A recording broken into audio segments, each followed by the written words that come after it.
tal, Daniel Desiré? Muy buenas tardes. Sí, efectivamente, y estábamos buscando fundamentalmente una de las cuestiones que ha sido más discutida en la previa de esta votación en particular de cada uno de los artículos de esta famosa ley ómnibus que ha perdido muchísima fuerza en el camino a partir del diálogo y de las discusiones.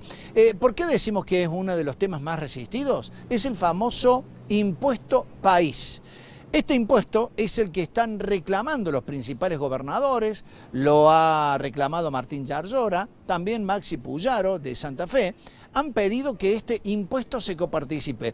Y nos preguntamos, más allá de lo que decía Pablo Carro recién, de que hay cosas innegociables y que aparentemente se han caído en medio de la discusión, esos diputados por Córdoba, por Santa Fe y otras provincias que eran considerados dialoguistas, ¿hubieran votado estos artículos que se han caído si es que les coparticipaban el impuesto país? Bueno, estamos con el licenciado Alfredo Blanco para conocer en primer término qué es el impuesto país. ¿Qué tal, Alfredo? Buenas tardes. ¿Qué tal? ¿Cómo estás, Julio? Bueno, el impuesto país es un impuesto muy original de la Argentina, ¿no? Porque grava en las operaciones esas de comercio exterior y es un impuesto que ha recaudado mucho, es importante. Ahora, en general esos impuestos son muy distorsivos, no se recomiendan, pero bueno, en el marco de la crisis se puso en vigencia el impuesto país.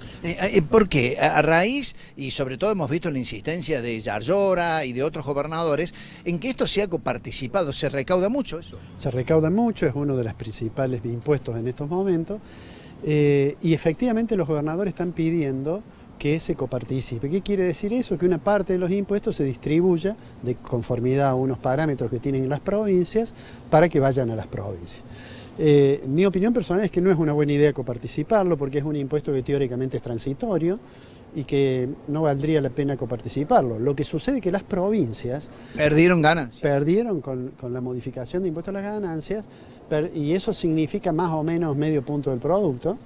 Eso me parece a mí que lo razonable sería que pidieran una compensación, pero que no se usara la figura de coparticipar un impuesto que es transitorio. Es decir, el impuesto país tiene una fecha límite, digamos. Tiene una fecha límite, aunque en Argentina los impuestos que se hacen por fecha, por un periodo determinado, terminan quedando para siempre. Sí. Uno siempre menciona el impuesto a los réditos en la crisis del 30 y quedó para siempre con otro nombre como impuesto a la ganancia, o recuerda el impuesto a los débitos y créditos bancarios, el impuesto al cheque, también otro impuesto muy distorsivo que iba a durar algún periodo y que sigue vigente. Todo eso es consecuencia de, digamos, las complicaciones fiscales que tiene el Estado argentino.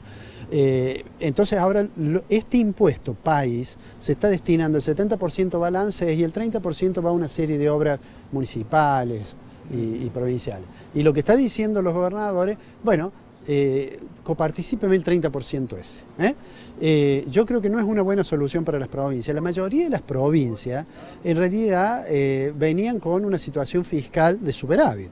Cuando se hicieron las modificaciones, bueno, algunas cayeron en déficit, este año seguramente por la caída del nivel de actividad, otras tendrán más problemas. Entonces es razonable la preocupación de los gobernadores de decir, bueno, a mí me parece que lo ideal sería que se formulara un nuevo pacto fiscal, porque si no lo que nos va a ocurrir, Julio, es que si no se coparticipa, que es la decisión del gobierno nacional, que puede ser acertada, alguna provincia va a decir, bueno, voy a aumentar ingresos brutos, que es otro impuesto muy distorsivo. Y entonces, digamos, el sistema tributario argentino requeriría de una transformación integral que ponga los principios de progresividad y de equidad en primer lugar. Y no apareció en esta ley ómnibus que envió Javier Milei al Congreso. Para nada. Esta ley que tiene un conjunto de cosas muy heterogénea, en realidad toda esa heterogeneidad habilita que siempre puede haber alguien que encuentre algo que no está de acuerdo.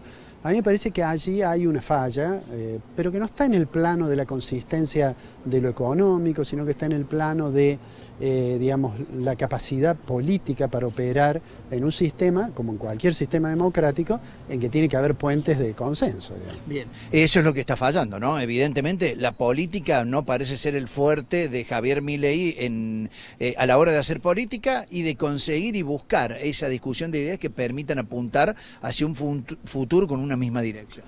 Sí, no, el presidente además en cada oportunidad que tiene juicios muy críticos respecto, por ejemplo, de los parlamentarios, y no me refiero a los parlamentarios que claramente están en la oposición, sino de aquellos que están dispuestos a encontrar algunas fórmulas de consenso y sin embargo él es muy duro con eso.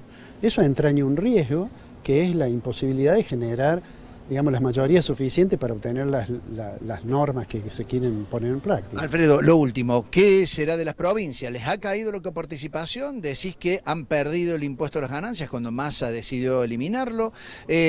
¿No se va a coparticipar el impuesto país? ¿Qué será de los destinos provinciales sin plata? Bueno, yo creo que enfrentan una situación compleja que les va a obligar a tener mucha prudencia fiscal. Hay provincias, sobre todo las provincias, digamos, más pobres, que dependen mucho incluso de transferencias que están por fuera del sistema de coparticipación, que son transferencias discrecionales del Estado Nacional. Esas van a enfrentar un problema realmente muy grave. Entonces allí aparece el otro elemento que es necesario para cualquier programa de política económica, que es que por un lado generar consensos políticos y por otro lado que exista tolerancia social para el ajuste. Lo más difícil. Es bien difícil. Alfredo Blanco, muchas gracias, muy amable. Gracias a ustedes. Bueno, el licenciado Alfredo Blanco poniendo la mirada económica a este aspecto político que se está discutiendo en el Congreso y que, por supuesto, forma parte de todo este entramado tan delicado que está viviendo la República Argentina. Y la pregunta, ¿qué será de las provincias sin plata? Bueno, veremos.